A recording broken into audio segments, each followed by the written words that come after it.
ठीक है, तो मैं एक टॉपिक पढ़ाऊंगा, उसे भी देख लो। उसका नाम है नॉर्मेलिटी। तो जब इतना कुछ बताया है, उसे भी मैं आज खत्म कर दूं, जिससे हमारा कंसंट्रेशन के न्यूमेरिकल किसी भी टाइप के अटकना बंद कर देंगे। कहीं ऐसा नहीं होगा कि सर जी यहाँ ये आ गया और डस्टर ढूंढ लूं मैं एक बार। कहाँ है डस्टर मेरा? ये रहा। ठीक है। अ,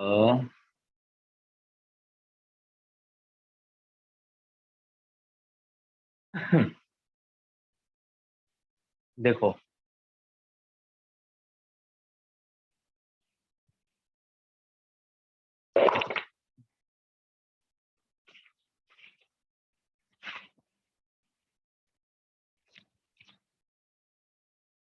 देखो बड़े ध्यान से सुनना। इसका फॉर्मूला भी समझ में आएगा तुम्हें, और कॉन्सेप्ट भी। देखो, जब हम ये हेडिंग डाल देते हैं नॉर्मेलिटी, तो आखिर हम निकालना क्या चाहते हैं? ये हम क्या निकालना चाहते हैं, ये डिपेंड करता है कि नॉर्मेलिटी किसकी निकाली जा रही है। चलो मान लो मैं एसिड की निकाल रहा हूं। तीन केस आते हैं एसिड बेस सॉल्ट, जिसमें एसिड बेस मैं बता रहा हूं। मान लो कि मैं एसिड की निकाल रहा हूं नॉर्मेलिटी। एसिड की निकाल रहा हूं, इसका मतलब है कि जो मेरे पास सॉल्यूशन है, उसमें ये सॉल्यूशन पूरा पूरा सॉल्यूशन ही, सपोज 4 लीटर है। लीटर में ले लिया है मैंने आज सॉल्यूशन। ये पूरा सॉल्यूशन मेरा 4 लीटर है। अब मैं इस सॉल्यूशन में 490 ग्राम H2SO4 डालूंगा।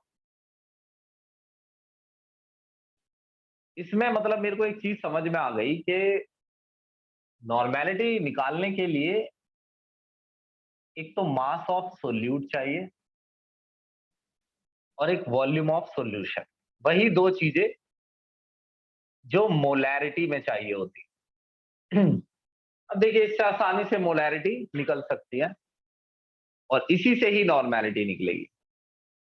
अब यही एक चीज ऐड कीजिए अपने माइंड में। अच्छा,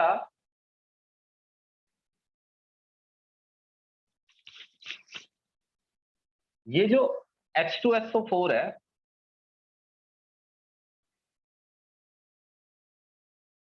इसका मोलर मास क्या होता है? H×2 plus S plus O×4। 1×2 plus 32 plus 16×4, यानी 98। पीछे लगा देना है ग्राम। तो 98 ग्राम में, अब मैं यहां लिखता हूं कि 98 gram of H2SO4 contain 1 mole H2SO4। एक मॉलिक्यूल नहीं, पूरा एक मोल। एक अकेला मॉलिक्यूल नहीं। भाई 98 ग्राम 100 ग्राम के बराबर होता है लगभग। 100 ग्राम में एक मॉलिक्यूल थोड़ी आएगा। मैं पहले देख लूं कि मैंने वाईफाई। हाँ ठीक है। अच्छा, तो एक बात बताओ, 98 ग्राम H2SO4 में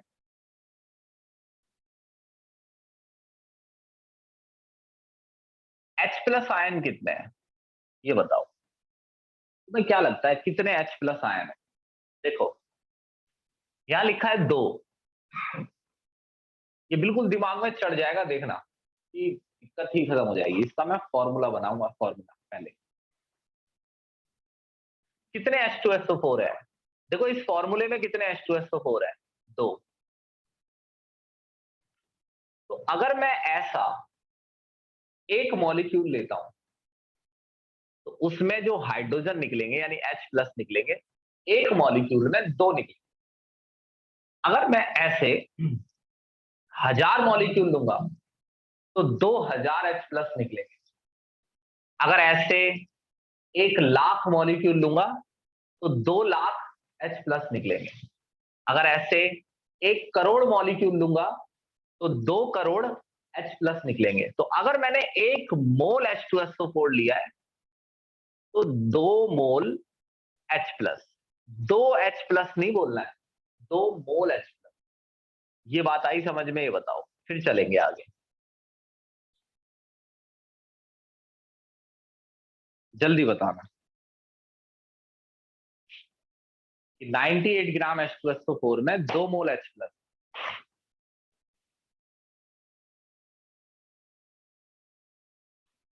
ठीक है जी, जल्दी बता दो सब, ताकि मेरे को आगे चलने में हेल्प मिले कि क्या करना है, मुझे जल्दी पता चल जाए। हाँ, बेसिसिटी। अब सुनो,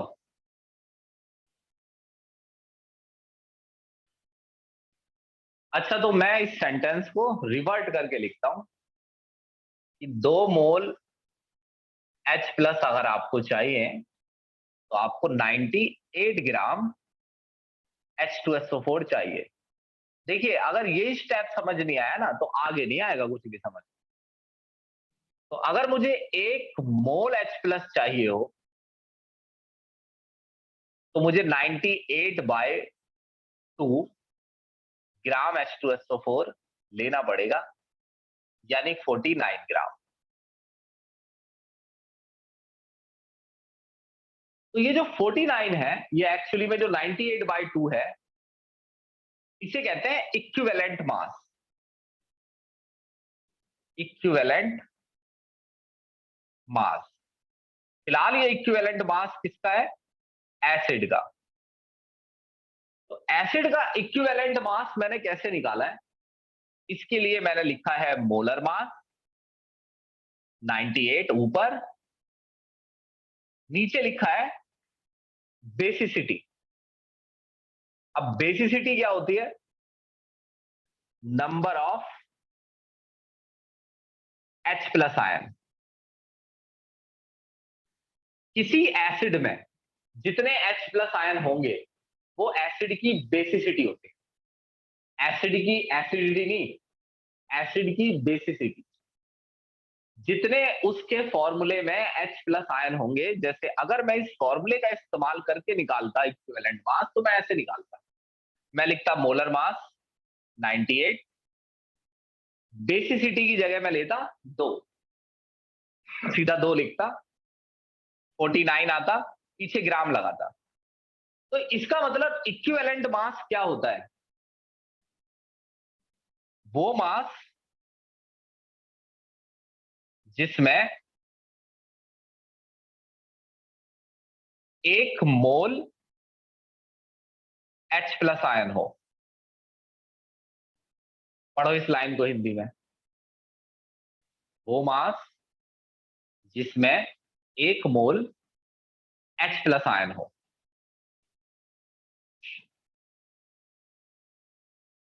इक्विवेलेंट मास क्या होता है? वो मास जिसमें 1 मोल H+ आयन हो। तो ये जो 49 ग्राम है, ध्यान से देखो, बड़ा आसान है। आज के बाद ये तुम्हें समझ में आ जाना चाहिए, मेरे से बेकार में मेहनत मत करवाना। 98 ग्राम H2SO4 में 1 मोल H2SO4 आते हैं, और 1 मोल H2SO4 में ये 2 मोल H+ है। अगर मैं ऐसा एक मॉलिक्यूल लूंगा तो उसमें 2H+ आएंगे। तो ऐसा मैं 1 मोल H2SO4 लूंगा तो 2 मोल H+ आएंगे, यानी 2 मोल H+ आते हैं 98 ग्राम, और 1 मोल H+ आएंगे 98/2। तो ये जो 49 ग्राम है, ये क्या है? 1 मोल H+ कितने मास में आएंगे? 49 ग्राम वो मास है जिसमें 1 मोल H+ आएंगे, इसे कहते हैं इक्विवेलेंट मास। तो पहला स्टेप होता है कि आपको इक्विवेलेंट मास निकालना है, जो कि बड़ा ही आसान होता है। चलो मान लीजिए अब तो मैंने इक्विवेलेंट मास निकाल लिया है, तो अब मैं क्या करूं? अब मैं अगर कुछ भी करूंगा तो उसके लिए मुझे जगह चाहिए, स्पेस चाहिए, जो कि इसमें है नहीं। इसका जल्दी स्क्रीनशॉट लीजिए, इसको हम यहाँ से हटा देंगे।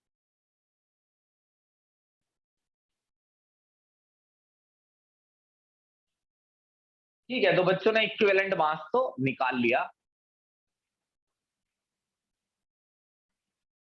जो कि साइड में लिखा है। भाई असीर, पिछली क्लास में तो absent थे और आज 10 मिनट लेट आए हो गई पढ़ाई, अब बन गए अब करियर। अब सुनो, तो मैंने जो फिलहाल निकाला वो इक्विवेलेंट मास था, और वो ऐसे निकला था, molar mass divide by basicity. और H2SO4 के लिए मैंने लिखा था मोलर मास 98 और बेसिसिटी 2। दो यहां से लेते हैं, ये होती है बेसिसिटी। बेसिसिटी मतलब एसिड में तुम्हें कितने H प्लस दिख रहे हैं, 2 दिख रहे हैं, 2 लिख, 49 ग्राम। तो ये जो 49 ग्राम है, ये वो मास है जिसमें 1 मोल H प्लस है। 49 ग्राम वो मास है जिसमें 1 मोल H प्लस। अच्छा, अपने मुंह से बता दो, अगर 49 ग्राम में 1 मोल H प्लस है, 49 ग्राम में 1 मोल H प्लस है, तो 490 ग्राम में कितने H प्लस है?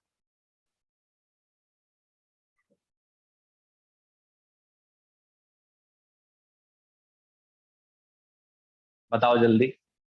सर 49, 10। 10। तो अगर मैं, अब मैं एक दूसरा फॉर्मूला इस्तेमाल करूंगा कि 49 ग्राम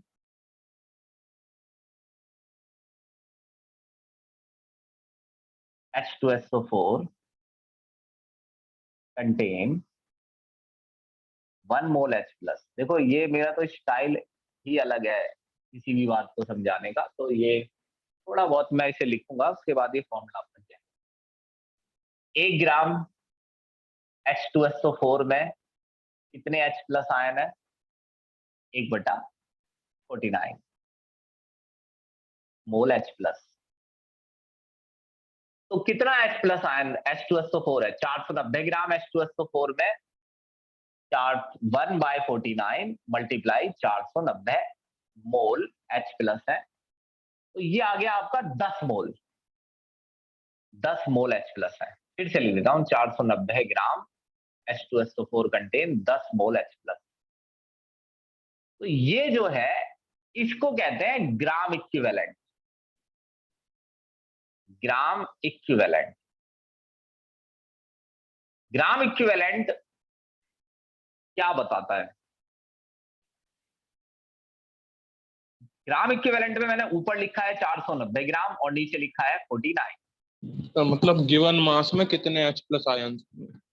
वेरी गुड, इसे मैंने पढ़ा है, चिंता मत करो, वो मैंने पढ़ा है ये पिछले साल। देख रहे हो तुम,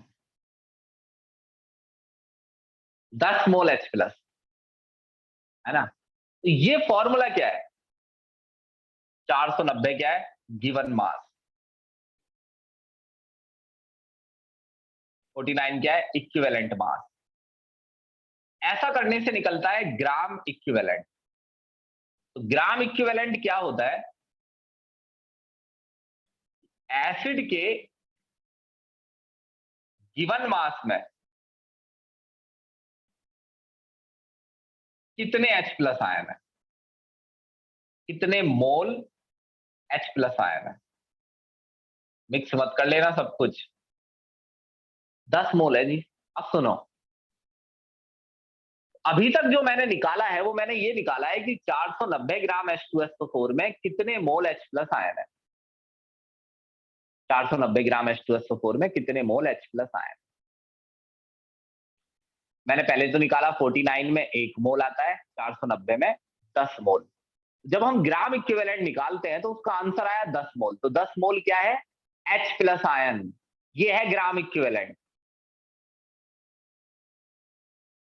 10 मोल क्या है? H plus ion. तो ग्राम इक्विवेलेंट कितना आया? 10। तो ये 10 का क्या मीनिंग है? 10 का मीनिंग है कि एसिड के इस मास में 10 मोल H प्लस आयन है। तो ये संख्या ग्राम इक्विवेलेंट है। जब हम ग्राम इक्विवेलेंट निकालते हैं तो हम क्या निकाल रहे होते हैं कि एसिड का जो मास दिया है उसमें कितने मोल H प्लस आयन है, निकाल दिया मैंने 10 मोल है। अच्छा, ये 10 मोल कितने लीटर में? अब यहां पर ना बहुत ही एक इंटरेस्टिंग बात है, देखो यहाँ नॉर्मेलिटी का फॉर्मूला ही नहीं लगा हुआ है। ये भी मैंने जबरदस्ती लिखा है, वरना तो मैंने यही आंसर निकाल दिया था। ये भी मैंने तुम्हारे लिए बाद में लिखा है, वरना ये मैंने ऐसे ही निकाल दिया था। अब अच्छा ये बताना है सभी बच्चों को, कोई चुप नहीं बैठेगा। ये बताओ कि 10 मोल H प्लस 4 लीटर में है। अभी निकाला मैंने 490 ग्राम में 10 मोल H प्लस है, 490 ग्राम में 10 मोल H प्लस है। ये 10 मोल H प्लस 4 लीटर में, 1 लीटर में कितने H प्लस है?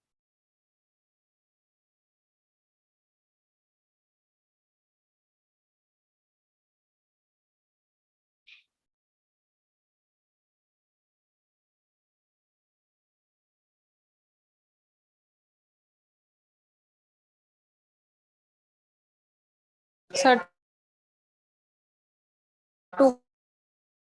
1 लीटर में 2.5 H प्लस आयन 2.5 मोल। ये 2.5 पता है क्या है? नॉर्मेलिटी। यानी कि नॉर्मेलिटी में ये निकाला जाता है 1 लीटर में H प्लस आयन कितने हैं? 2.5, यानी 2.5 मोल है। 2.5 मोल क्या है? नॉर्मेलिटी। क्योंकि 2.5 मोल जो है वो 1 लीटर में H प्लस आयन है। तो 1 लीटर में मौजूद H प्लस आयन की संख्या को कहते हैं नॉर्मेलिटी। किस केस में अगर नॉर्मेलिटी किसकी निकाली जा रही है? एसिड की। तो इसका मतलब होता है कि 1 मोल 1 लीटर सॉल्यूशन में कितने H प्लस आयन है? 1 लीटर सॉल्यूशन में कितने H प्लस आयन? क्या आपको सब कुछ क्लियर हुआ? अब इसको फॉर्मूले से निकालेंगे सीधे तरीके से।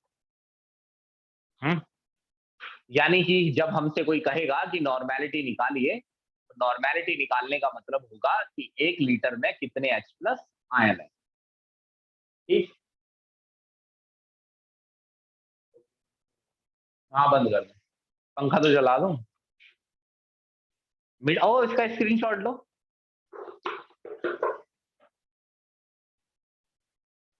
स्क्रीनशॉट लो बेटा। अब यहां आ जाइए।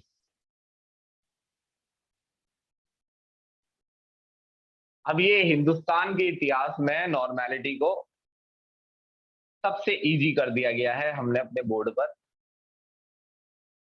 बस ये है कि फिर भी ये तो है ही कि हर किसी के बात पूरी समझ में नहीं आएगी। अच्छा अब ये बताते हैं, अब मैंने लिख दिया 1 लीटर सॉल्यूशन में H प्लस आयन का नंबर, ये बताना होता है नॉर्मेलिटी में। तो ये कैसे बताया जाता है? नॉर्मेलिटी इक्वल्स टू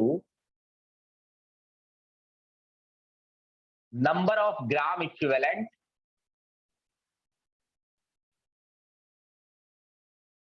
अब तुम्हें याद है नंबर ऑफ ग्राम इक्विवेलेंट का क्या मतलब है? नंबर ऑफ ग्राम इक्विवेलेंट का मतलब है कि एसिड के गिवन मास में कितने H प्लस आयन, एसिड के यानी 490 ग्राम में कितने H प्लस आयन।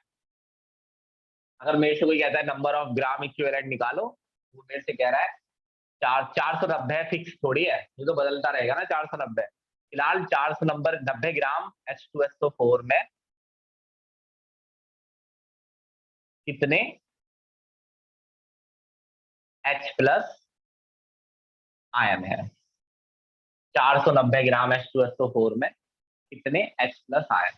490 ग्राम H2SO4 में कितने H प्लस आयन है? Divide by volume, volume of solution. तो ये चीज क्या निकाल के देगी? पूरा ये निकाल के देगी 1 लीटर सॉल्यूशन में कितने H प्लस आयन है?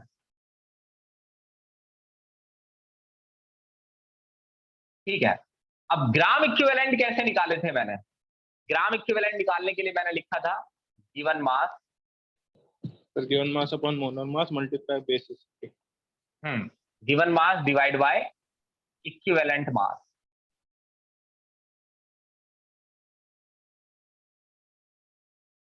Volume of solution.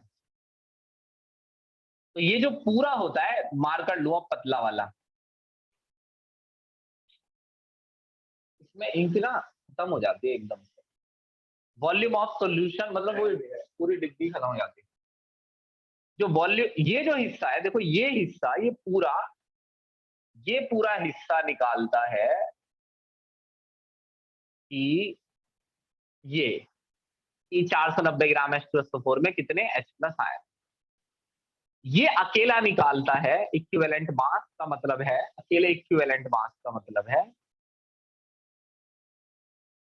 मास जिसमें 1 मोल H प्लस आयन है।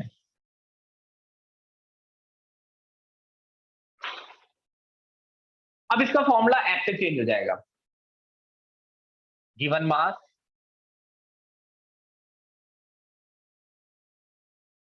इक्विवेलेंट मास का क्या फॉर्मूला था?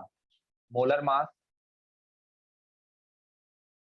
Divide by basicity. अब इन सारी चीजों को वॉल्यूम से डिवाइड कर दिया।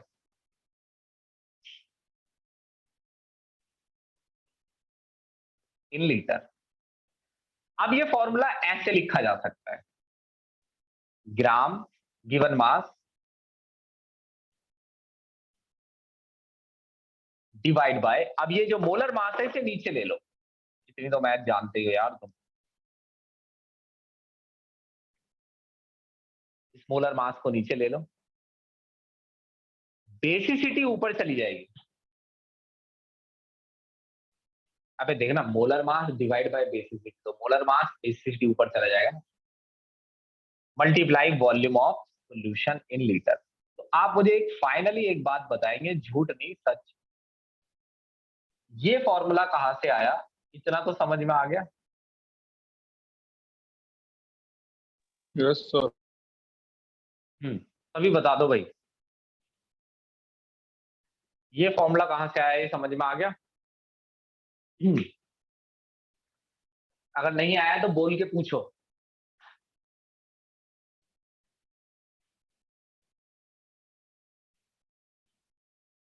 जी गुड।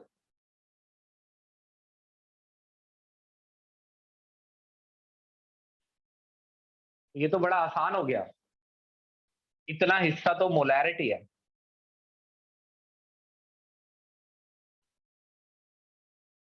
मोलैरिटी में मल्टीप्लाई कर दो बेसिसिटी की, निकल गई नॉर्मैलिटी। अरे मोलैरिटी तो तुमने चार्ट डाली है पूरी, इतना नॉर्मल मोलैरिटी है। ठीक, ठीक है जी, ठीक। एक बार 5 मिनट का मैं टाइम ऐसा लूंगा जिसमें सिर्फ, भाई कान खोल लेना अपने अपने, जिसमें सिर्फ इसे याद करेंगे। अच्छा देखो, नॉर्मैलिटी होता है नंबर ऑफ छोड़ो, gram equivalent divide by volume, gram equivalent divide by volume, gram equivalent divide by volume, divide by volume, gram equivalent divide by volume. Gram equivalent क्या होता है? ग्राम इक्विवेलेंट में हम ये बताते हैं कि एसिड के गिवन मास में कितने H प्लस आयन है, यानी सिंपल, टोटल कितने H प्लस आयन है, टोटल H प्लस आयन है ना, total H plus ion total volume, total H plus ion total volume. Total H plus ion निकालने के लिए पहले तो आपको चाहिए मास जो दिया है, फिर इक्विवेलेंट मास। इक्विवेलेंट मास क्या होता है? वो मास जिसमें 1 मोल H प्लस आयन है। तो देखो 490 ग्राम में कितने H प्लस आयन है? 49 में 1 मोल है, 490, 49, 490, 10 मोल, 10 मोल H प्लस आयन। तो टोटल H प्लस आयन निकल गए। 49 में 1 मोल, 490 में 10 मोल, 49 में 1, 490 में 10, टोटल H प्लस आयन निकल गए 10 मोल।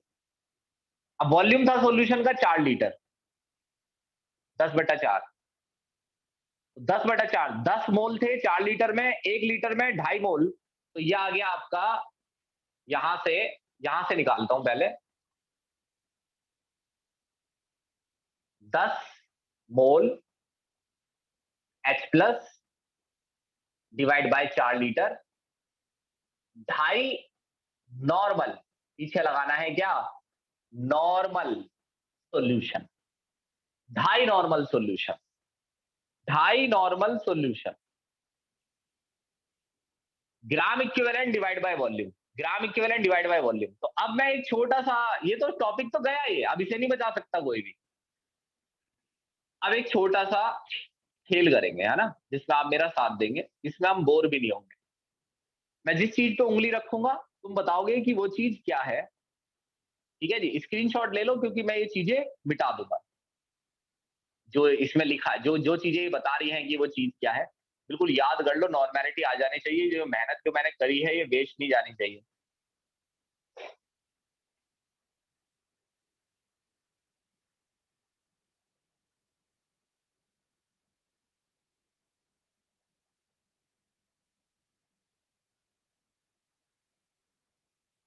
ठीक, जिस चीज पे मैं उंगली रखूंगा तुम बताओगे कि वो चीज क्या है।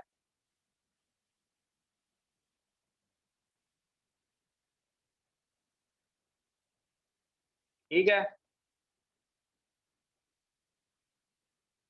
ठीक है जी, चलो। नहीं, ये भी तो मिटाना है। जिस चीज पे उंगली रखूंगा तुम बताओगे वो चीज क्या है। ये क्या है, इसका क्या मतलब होता है, बताओ भाई, सब बच्चे बताना। H plus ion in given mass. लिख के बताओ, ऐसे तो सब सुन लेंगे।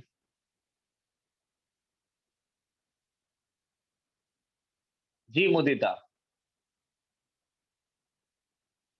जी तनिष्का, जी ठीक है जी, और बताओ भाई, अभी तक जितनों ने आंसर बताए सब सही थे। जी अर्श, हम्म, कॉलोनी सही, तनिष्का गलत हो गया, ये 1 लीटर नहीं आएगा नीचे,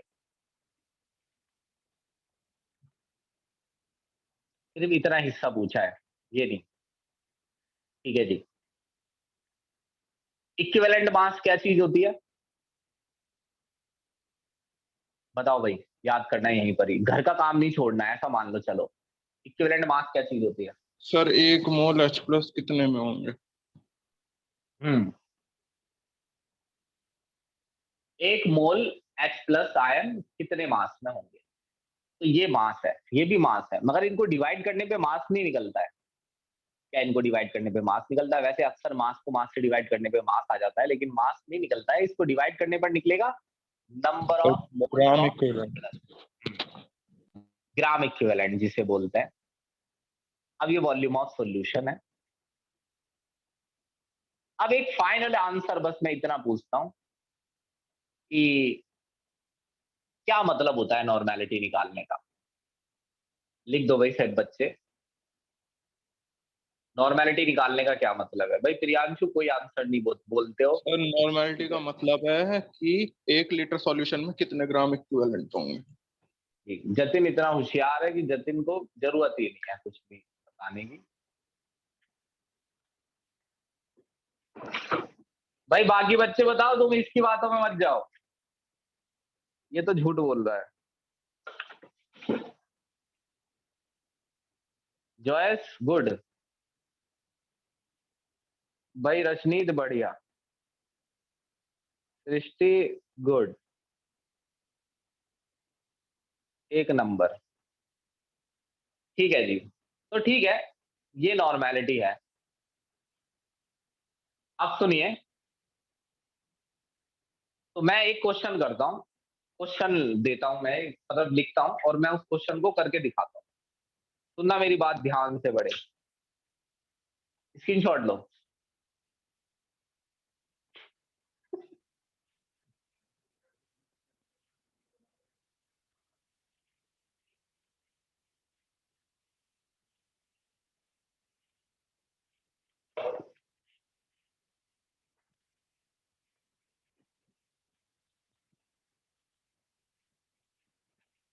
देखो मैं कुछ एसिड लेता हूँ, जैसे मैंने लिया एक एसिड H2SO4, एक मैंने लिया HNO3,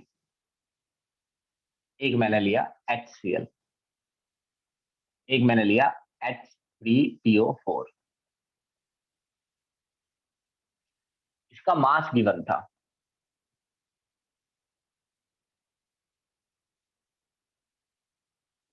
सपोज 500 ग्राम, जो भी गिवन था। वॉल्यूम सॉल्यूशन का दिया था सपोज 2 लीटर। सेम इसका मास गिवन था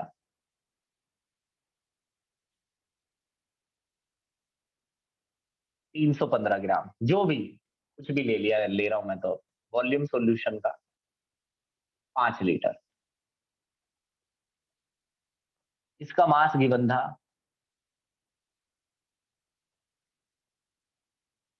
500 ग्राम।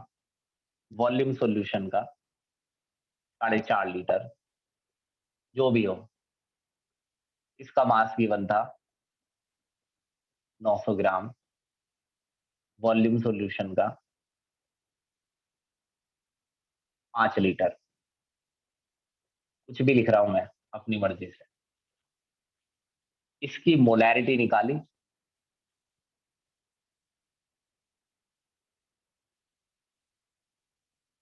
2 से मल्टीप्लाई कर दिया, क्या हो गया? नॉर्मेलिटी। इतना हिस्सा बताएगा how many moles of solute in 1 litre. इतना हिस्सा बताएगा how many H+ ion in 1 litre. Molarity तो बताइए तुम्हें क्या बताती है। मैंने इन दोनों से मोलैरिटी निकाली, 1 से मल्टीप्लाई कर दिया, यानी सेम है।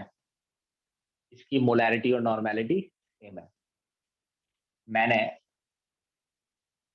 इसकी मोलैरिटी निकाली, 1 से मल्टीप्लाई कर दिया, एक है ना इसमें H+। मैंने इसकी मोलैरिटी निकाली, 3 से मल्टीप्लाई कर दिया। क्लियर है मेरी बात? इस तरीके से 1 मिनट में नॉर्मेलिटी निकल जाती है। ठीक, अगर सपोज कि मुझे पेपर में एक क्वेश्चन दिया है। क्वेश्चन है a solution of H2SO4 having mass, सोचने देना मुझे, 588 ग्राम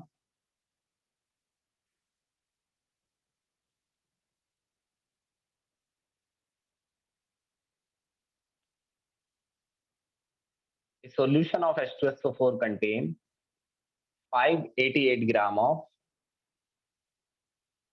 solute in 4 liter of solution, ना, in 1200 gram of water. Calculate density भी दे दो। कैलकुलेट नॉर्मेलिटी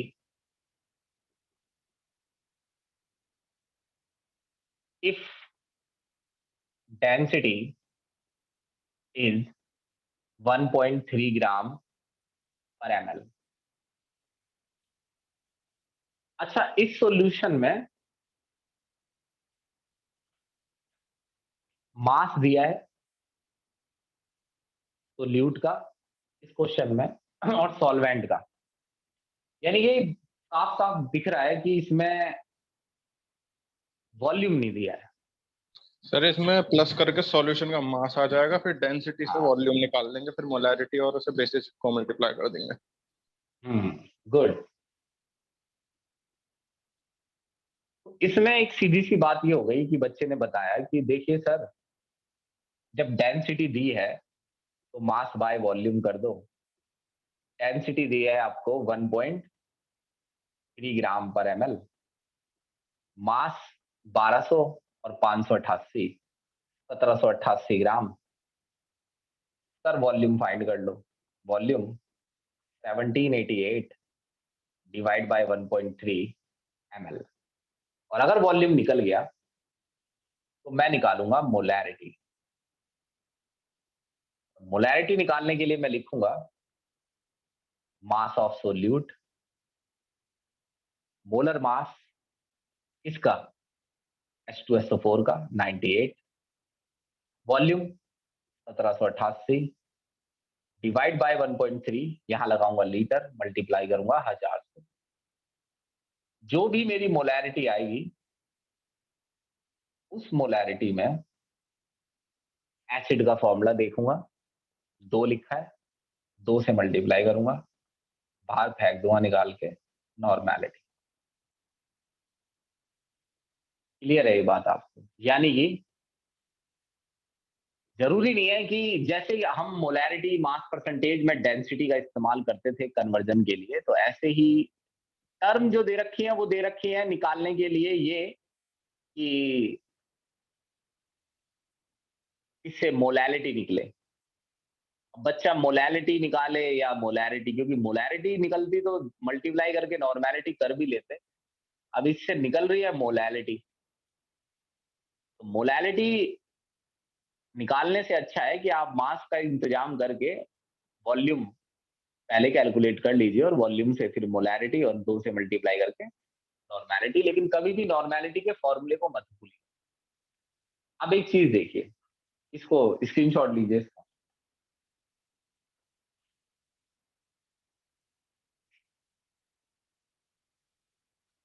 अब देखिए कि जैसे वैसे सारे क्वेश्चन तो इसके अभी नहीं मैं करवाऊंगा, लेकिन मैं सारे ही बता रहा हूं, मैं सारे ही बता रहा हूं, लेकिन मतलब पीछे की बातों से। अब सपोज कि आपको ये दिया है कि अब आप बताना मुझे ये बात कि आप ऐसा कर लेंगे कि नहीं। जैसे आपको 20% W/W solution of NaCl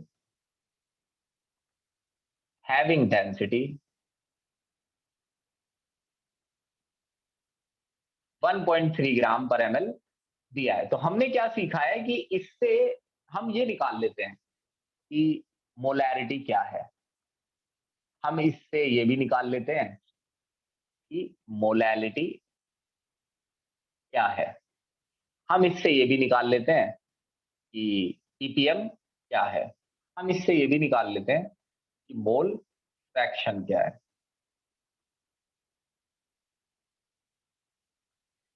अब अगर आप मोलैरिटी निकाल सकते हैं तो उसी मोलैरिटी में, भाई ये तो सॉल्ट है ना, एसिड लो, एसिड और बेस की निकालनी है, सॉल्ट की नहीं। अब इसी को मैं पहले मोलैरिटी बनाऊंगा और उसी मोलैरिटी में फॉर्मूले के अकॉर्डिंग 2 से मल्टीप्लाई, यानी पहले मैंने मोलैरिटी निकाली और उसी में 2 की मल्टीप्लाई करके नॉर्मेलिटी फाइंड कर ली। यानी मास परसेंटेज से नॉर्मेलिटी आसानी से निकल जाती है। दूसरी बात, मान लो पेपर में मोलैलिटी दी है, तो मोलैलिटी डेंसिटी की मदद से मोलैरिटी बन जाती है, और अगर मोलैरिटी बन गई है, उसी में 2 की मल्टीप्लाई करके नॉर्मेलिटी निकल जाएगी। मान लो कि पेपर में मोल फ्रैक्शन दिया है ना? अब ये बताओ कि अगर मोल फ्रैक्शन दिया है, सिर्फ मोल फ्रैक्शन, उसके अलावा कुछ नहीं, अगर मोल फ्रैक्शन दिया है,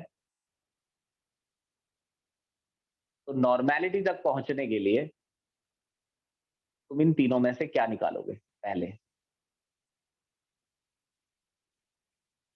बताओ जी, जल्दी।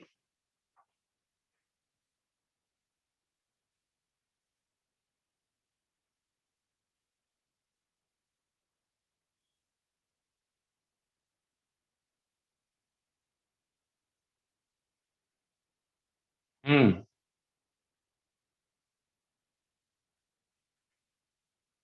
तो मैं निकालूंगा पहले मोलैलिटी, क्योंकि वो विदाउट डेंसिटी ही निकल जाती है। पिछली क्लास से देखना, पिछली क्लास में ही तो करा है। और अगर मोलैलिटी निकलती है तो फिर मुझे चाहिए डेंसिटी, उससे निकलेगी क्या? मोलैरिटी। फिर मोलैरिटी में मल्टीप्लाई करके मैं क्या निकालूंगा? नॉर्मेलिटी। अच्छा, अगर नॉर्मेलिटी से मास परसेंटेज दे दे निकालने के लिए, कह दे कि नॉर्मेलिटी से मास परसेंटेज निकालो, उल्टा कर दो, तो पहले मास परसेंटेज नहीं निकालनी है, पहले नॉर्मेलिटी से निकालनी है मोलैरिटी, या नॉर्मेलिटी से मोलैलिटी। अब ये नॉर्मेलिटी से मोलैलिटी डायरेक्ट तो निकलेगी नहीं, नॉर्मेलिटी से निकालिए मोलैरिटी, मोलैरिटी से मोलैलिटी, और मास परसेंटेज। अरे आ रहा है समझ में, ये जो दुनिया भर की चीजें बता रहा हूं मैं, ये बता दो मुझे, ऐसे आ रहा है समझ में? भाई सब बता दो जल्दी।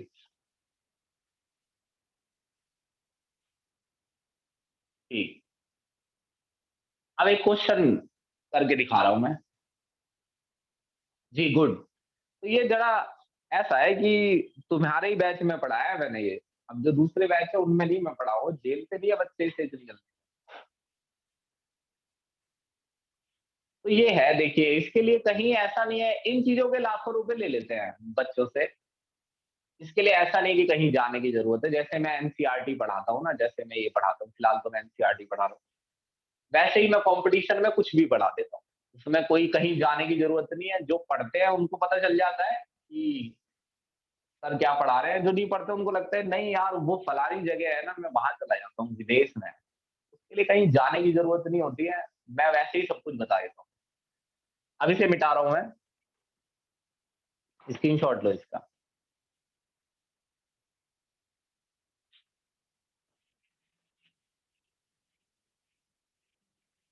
अच्छा, एक क्वेश्चन दिया था पेपर में, ये बहुत आता है कॉम्पिटिशन्स में, आता है कि ऐसा आता है क्वेश्चन कि एक सॉल्यूशन है जिसमें H2SO4 है, ये वो आपको बता देगा, फिर आपसे कहेगा ये सॉल्यूशन N/2 है और इसका वॉल्यूम 40 ml है। अगर इसका वॉल्यूम 80 ml कर दिया जाए तो मोलैरिटी बताओ कितनी होगी? या इसको दूसरे तरीके से दूं? ऐसे नहीं है, अच्छा लग रहा है ये, अच्छा लग रहा है। देखिए, एक सॉल्यूशन है, ए N/2 solution has 80 ml volume if it is diluted up to 160 ml. Calculate molarity. ठीक। अब जैसे एक फॉर्मूला था ना कि N1/V1 और इसमें सॉल्यूशन ऑफ H2SO, सोल्यूट का नाम देना है। जैसे एक फॉर्मूला था ना M1/V1 equals to M2 multiply V2, ऐसे ही फॉर्मूला ये भी चल जाता है N1 multiply V1 equals to N2 multiply V2। अब आपको N1 दे रखा है N/2, N/2 का मतलब होता है 1/2N, एक है 1/2, यानी ये हो गया आपका वॉल्यूम दे रखा है आपको कितना 80 ml, और ये N2 V2 कितना दे रखा है 160 ml। अब ये जो आपका N/2 है ये दरअसल 1/2 होता है, 1/2 ऊपर 1 होता है, जैसे N/10 1/10, एक हटा दिया उसने, भाई कोई लिखता है 1/2N, तो उसने N को यहां लेके N/2 कर दिया, ये आधा नॉर्मल है, आधा नॉर्मल। अब क्या 1/10N, तो ये N/10 हो गया, 1/10N N/10। N/2 का मतलब हो गया आधा नॉर्मल, तो ये 0.5 normal 80 ml multiply equals to N2 multiply 160 ml, ये तुमने निकाल लिया N2। अब N2 नॉर्मेलिटी और मोलैरिटी में ये रिलेशन होता है कि normality equals to molarity multiply basicity, है ना। ये 2 लगा रखा है ताकि दिख जाए, वैसे तो छोड़िए 2 का क्या करना है, इसको कठिन क्यों बना रहे हो। Normality equals to molarity multiply basicity. अब आपको बेसिसिटी इसकी पता है, मोलैरिटी की जगह m डाल देता हूं, बेसिसिटी 2 है, नॉर्मेलिटी अभी आपने निकाली है, नॉर्मेलिटी को 2 से डिवाइड करो, मोलैरिटी निकल गई। इवन अगर कहता है कि मोलैरिटी निकाल दो, तो मोलैरिटी निकालो फिर डेंसिटी के इस्तेमाल से मोलैरिटी बना दो। आया ये समझ में।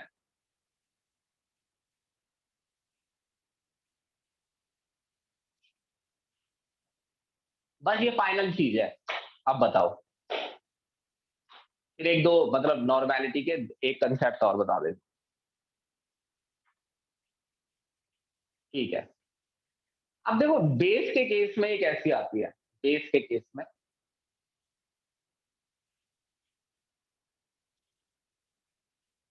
इसका स्क्रीनशॉट लो।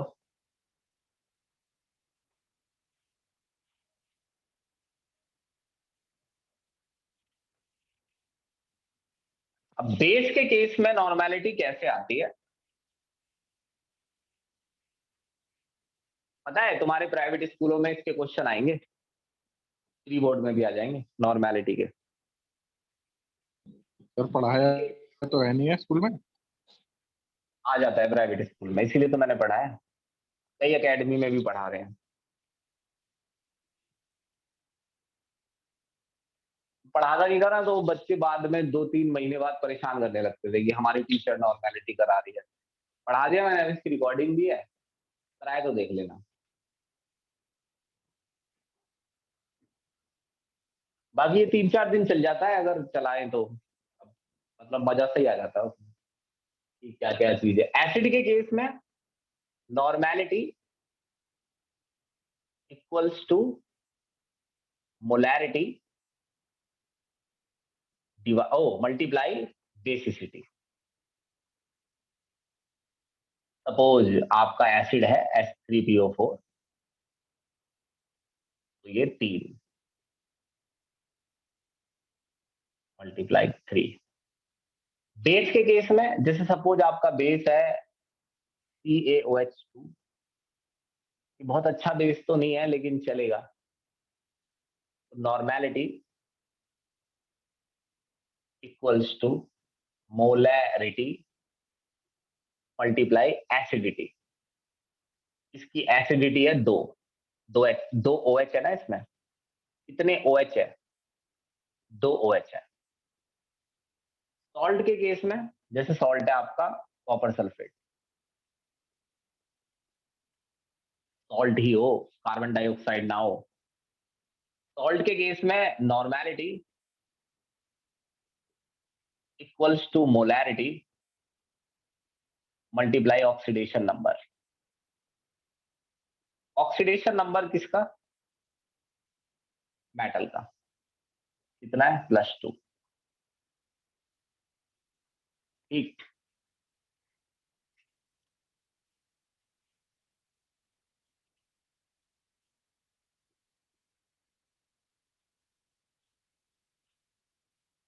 समझ गए? बस इतना ही पढ़ा रहा हूं मैं आज। अब आपका होमवर्क जो मैं है वो दे रहा हूं आज ही लिख के। इसका नहीं दे रहा हूं होमवर्क, इसका आप बस पढ़ लीजिए, इसका रिकॉर्डिंग हो गई है इसकी, अब आप पढ़ लीजिए। बस ये है कि जो भी रिकॉर्डिंग देख रहा है वो ये बात याद रखना कि आपने पहले ये रिकॉर्डिंग देखी होनी चाहिए मोलैरिटी की, तभी आपको ये टॉपिक समझ में आए। इसका मैं कोई होमवर्क नहीं दे रहा हूं। आप इसके बाद क्या करेंगे, आप मेरे को मिलेंगे, मैं आपको एक असाइनमेंट दूंगा। पहले तो मैं आपको इसका सोल्यूशन दूंगा असाइनमेंट थर्ड का, फिर आप असाइनमेंट थर्ड के, भाई सोल्यूशन तुम देखते हो मैं कैसे लिखता हूँ, हिंदी में लिखता हूँ बहुत टाइम लगता है, लिखा मैंने 1.5 घंटा लग गया मेरे को 5-5 क्वेश्चनों में, और तुम उसको देखते ही नहीं हो क्या? अब उसको देखो, उसमें से क्वेश्चन करो और समझो, इसीलिए तो लिखते हैं। जब ना समझ में आए हिंदी में भी उसमें, तो मुझे बताओ इसमें प्रॉब्लम है।